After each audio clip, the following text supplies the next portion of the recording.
ಈ devil cinema ಟೈಮಲ್ಲಿ ಏನಾದರೂ ಬಾಸ್ನ ಮೀಟ್ ಆಗಿದ್ರೆ ಡಿ ಬಾಸ್ನ? ಹಾಂ, ಡೆವಿಲ್ ಸಿನಿಮಾದ ಟೈಮಲ್ಲಿ ಮೀಟ್ ಆಗಿದ್ದೆ. ಹೌದು, ಮೊನ್ನೆ ರೀಸೆಂಟಾಗಿ ಕರೆಸಿದ್ರು. ಸೊ ಸಾಧು ಸರ್ ಸ್ಟುಡಿಯೋದಲ್ಲಿ ಡಬ್ಬಿಂಗ್ ವರ್ಕ್ ನಡೀತಾ ಇತ್ತು ದರ್ಶನ್ ಸರ್ದು. ಅವಾಗ ಕರೆಸಿದ್ರು. ಸೊ ಇದು ಲಿರಿಕಲ್ ವಿಡಿಯೋಸ್, ಮೋಷನ್ ಪೋಸ್ಟರ್ಸ್ ಎಲ್ಲ ಮಾಡಬೇಕಿತ್ತು ಅಂತ ಕರೆದಿದ್ರು ಪ್ರಕಾಶ್ ಸಾರು. ಸೊ ಹೋಗಿದ್ವಿ. ಅವಾಗ ಎಲ್ಲರೂ ಇದ್ದರು, ನಮಗೆ DOP ಸಾರು, ಸುಧಾಕರ್ ಸಾರು ಎಲ್ಲ ಇದ್ದರು. ಸೊ ಎಲ್ಲ ಕೂತ್ಕೊಂಡು ಡಿಸ್ಕಸ್ ಮಾಡಿ ಈ ಥರ ಬರಬೇಕಿತ್ತು ಥರ ಅಂತೇಳಿ ಡಿಸ್ಕಷನ್ ಮಾಡ್ಕೊಂಡು, ಬಾಸು ಇದ್ರು ಅವತ್ತು ಬಂದರು ಅವರು. ಅವ್ರದ್ದು ಆಲ್ರೆಡಿ ನಾವು ಅವ್ರ ಜೊತೆ ವರ್ಕ್ ಮಾಡಿರೋದ್ರಿಂದ, ಕಾಟೇರ ಆಗಿರ್ಬೋದು, ರಾಬರ್ಟ್ ಆಗಿರ್ಬೋದು, ಸೊ ಈ ಥರ ಎಲ್ಲ ವರ್ಕ್ ಮಾಡ್ಕೊಂಡು ಬಂದಿರೋದ್ರಿಂದ, ಯಜಮಾನ ಆಗಿರ್ಬೋದು.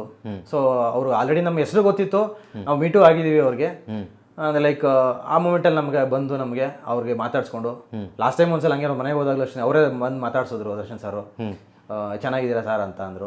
ಬಾಸ್ ಚೆನ್ನಾಗಿದ್ದೀವಿ ಅಂತೇಳಿ. ನಾವು ಅಂದರೆ ಲೈಕ್ ಆ ವರ್ಕನ್ನು ಅಷ್ಟು ಅವ್ರು ಪ್ರೀತಿ ಮಾಡ್ತಾರೆ, ನಮ್ಮನ್ನು ಗುರುತಿಟ್ಕೊತಾರೆ ಎಷ್ಟೋ ವರ್ಷ ಆದ್ರೂ. ಅದೆಲ್ಲ ಒಂದು ನಾವು ಅವರೇ ಬಂದು ನಾವು ಮಾತಾಡ್ಸೋದಿದೆಯಲ್ಲ, ಅದೊಂಥರ ನಮಗೊಂದು ಖುಷಿ ಆಗುತ್ತೆ. ನಾವು ಏನು ಅನ್ಕೋತಾರೆ, ನಾವು ಬಿಸಿ ಇದ್ದಾರೆ ಅಂತ ಅಂದ್ಕೊಂಡಾಗ ಅವ್ರು ಮರ್ತೋಗಿದ್ರು, ಟಕ್ಕಂತ ಹಿಂಗೆ ಹೋಗಿ ಹಿಂಗೆ ಬಂದು ಹಿಂಗೆ ಮಾತಾಡಿಸ್ತಾರೆ. ಆ ಥರ ಒಂಥರ ಖುಷಿ ಅನಿಸುತ್ತೆ ಆ ಥರ ನೋಡಿದಾಗ.